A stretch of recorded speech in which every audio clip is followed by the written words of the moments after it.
সাধারণ রান্না কিন্তু অসাধারণ স্বাদ। লাঞ্চের থালিতে এই একটা রেসিপি যদি থাকে তাহলে কিন্তু এক রান্নাতেই বাজিমাত করতে চলে এসেছে এই রেসিপি। তো বন্ধুরা, স্কিপ না করে ফুল ভিডিওটা দেখো এই রেসিপিটা কিভাবে তৈরি হচ্ছে।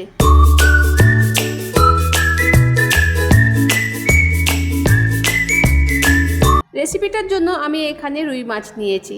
তোমরা চাইলে কাতলা মাছেরও এখানে কিন্তু বানিয়ে নিতে পারো।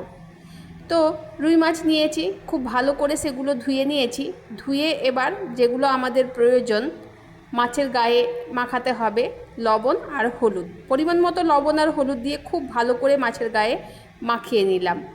মাখিয়ে নেওয়ার পর আমি এখানে রেস্টে রেখে দিয়েছিলাম 5 মিনিটের জন্য। তোমরা চাইলে রেস্টে নাও রাখতে পারো, সাথে সাথেও রেসিপিটা কিন্তু বানিয়ে নিতে পারো, তাতেও কিন্তু স্বাদটা একই থাকে। তারপর গ্যাসের মধ্যে কড়াই বসিয়ে দিয়েছিলাম, দিয়ে দিয়েছি পরিমাণ মতো সরষের তেল। এই রান্নাটা কিন্তু সরষের তেলেই করবে, সাদা তেলে কিন্তু এই রান্নাটা এতটা ভালো খেতে হবে না।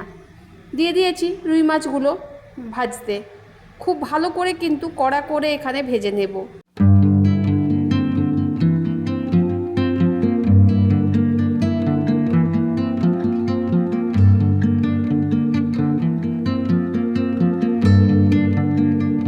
মাছটা দেখতেই পাচ্ছ উল্টে পাল্টে কীরকম কড়া করে আমি এখানে ভেজে নিয়েছি। এরকম লাল লাল করেই কিন্তু ভেজে নিতে হবে।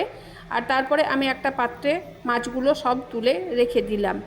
এই যে রেসিপিটা আজকে বানিয়ে নিচ্ছি সেটা কিন্তু রুই মাছ দিয়েই বেশি ভালো লাগে, কিন্তু কাতলা মাছ হলেও কিন্তু মন্দ হবে না।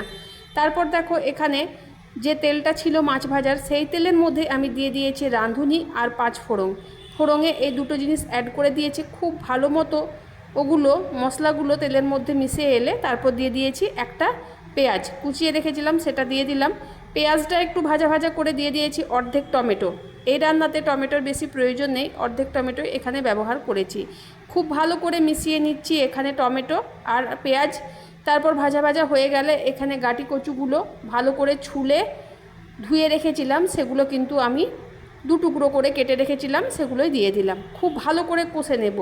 তারপর এখানে একটা মশলা অ্যাড করছি যেটাতে আছে আদা, লঙ্কা, পেঁয়াজ, রসুন, সেই পেস্টটা কিন্তু এখানে আমি দিয়ে দিলাম। আর পেস্টটা কিন্তু আমি একটু জলজলে রেখেছি, কারণ কচুর মধ্যে এই পেস্টটা যদি একটু জলজলেভাবে দেওয়া যায় তাহলে যখন কষানো হবে তখন কচুর মধ্যে অনেকটাই মশলা কিন্তু এখানে ঢুকে যাবে। তারপর দিয়ে দিলাম এখানে হলুদ, দিয়ে দিলাম 1 চা চামচ মতো, জিরে গুঁড়ো দিয়ে দিলাম 1 চা চামচ মতো, ধনে গুঁড়ো দিয়ে দিলাম 1 চা চামচ মতো, 1/2 চা চামচ মতো দিয়েছি সবজি মশলা, আর 1/2 চা চামচ মতো দিয়েছি এখানে কাশ্মীরি লঙ্কার গুঁড়ো। তোমরা চাইলে এখানে ঝাল লঙ্কার গুঁড়োটাও অ্যাড করতে পারো। খুব ভালো করে সব কিছু দিয়ে ভালো করে হালকা হাতে আমি মিশিয়ে নিচ্ছি।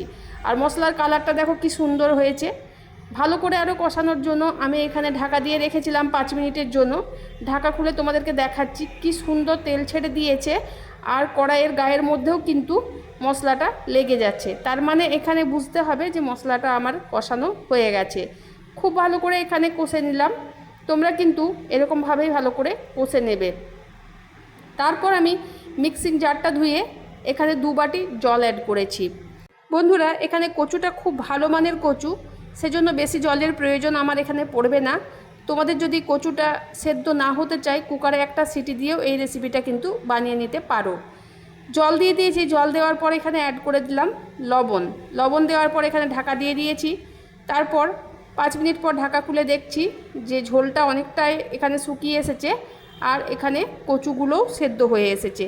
তারপর দিয়ে দেবো এখানে ভেজে রাখা মাছগুলো, রুই মাছগুলো দিয়ে আরও কিছুক্ষণ কিন্তু আমি এখানে ফুটিয়ে নেব, যাতে মাছগুলোর ভেতর মশলাগুলো ভালো করে ঢুকে যায়। আজকের আমার এই ভিডিওতে যদি নতুন কোনো বন্ধু জুড়ে থাকো তাহলে তুমি কোথা থেকে আমার এই ভিডিওটা দেখছো একটু কমেন্টে জানিয়ে দিও। আর এই রকম রেসিপি আগে খেয়েছো কি না সেটাও জানিয়ে দিও। আর আমার পুরনো বন্ধুরা তোমরা তো আছোই আমার পাশে, তোমরাও জানিয়ে দিও এরকম গাটি কচু দিয়ে রুই মাছের ঝোল কে কে খেয়েছো। তো বন্ধুরা দেখো এখানে ঝোলটা তো পুরোপুরি প্রায় অনেকটাই শুকিয়ে এসেছে। তারপরে আমি দিয়ে দিলাম স্বাদ অনুযায়ী চিনি। চিনিটা কিন্তু এখানে একদম অ্যাড করবে, এটা বলবো না, অপশনাল, এটা অ্যাড করতেই হবে চিনিটা। তারপরে তোমাদের কাছে যদি ধনেপাতা থাকে সেটা দিয়ে কিন্তু নামিয়ে দেবে। তো আমি ধনেপাতা দিইনি আজকে। এখানে গাটি কচুর ঝোলটা বিশ্বাস করবে না বললে, এত সুন্দর হয়েছে। তো দেখেও বুঝতে পারছো কালারটাও ভালো এসেছে, স্বাদটাও দারুণ। তো আজকের মতো বন্ধুরা ভিডিওটা আমার এই পর্যন্তই, দেখা হচ্ছে আবার কোন নতুন ভিডিও নিয়ে। ততক্ষণের জন্য তোমরা সবাই ভালো থেকো, সুস্থ থেকো, আর এভাবেই দেখতে থাকো আমার সাথে আমার ভিডিও।